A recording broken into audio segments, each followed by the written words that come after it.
You ever think about how we experience music? Like really think about it? Most of the time, we just listen, right? But what if you could actually see the sound? That's what this guide is about. Connecting the dots between what we hear and what we see, so your music comes alive in a whole new way. Let's break it down together because every frequency tells its own story. And when you learn how to use them, your mixes become magic. Okay, so first up, air and sparkle. This is the super high stuff. Noise sweeps, shimmering strings, those bright synths. It's what makes a track feel alive and energetic, like it's floating. Think of it like adding glitter to a painting. It's not the main focus, but it makes everything shine. When you're mixing, this is your secret for transitions and vibrancy. Just don't overdo it. It can get harsh if it's too loud. Next, we've got the highs. These are your hi-hats, cymbals, and those crisp upper piano notes. This range is where the brightness and movement live. You know that snappy feeling that makes you want to nod your head? That's the highs working their magic. When you're mixing, this range keeps the energy flowing without overpowering the vibe. Now we're into the high mids. This is where lead vocals, lead guitars, and the sharpness of trumpets sit.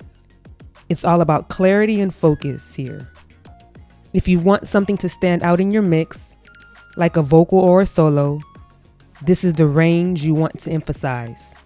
But be careful. Too much here can feel harsh on the ears, so balance is everything. The mids. This is where the emotional connection happens. You've got your mid-range vocals, violins, guitars, basically the heart of your melody. This range carries the soul of your track. When you're mixing, pay attention here because it's where most people will emotionally connect with your music. Then there's the low mids. This is your warmth, the foundation of your mix. Think baritone vocals, trombones, or low piano notes.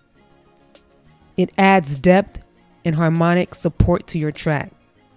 Without it, your mix might feel thin, but too much can make it muddy. It's all about finding the sweet spot. Finally, we hit the lows, the bass lines, the kick drums, the sub bass. It's the weight of your track, the part you feel in your chest when the speakers hit just right.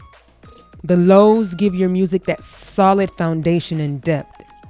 It's what makes a track feel powerful. But here's the thing, too much can drown everything else out. So when you're mixing, think about how the lows support the rest of the sound. And to bring it all together, when you understand these ranges and how they work together, mixing becomes more than just playing tracks. It's like painting the sound. You're creating a picture that people can hear and feel. So next time you're working on a mix, don't just listen. Start seeing the sound. Trust me, it changes everything.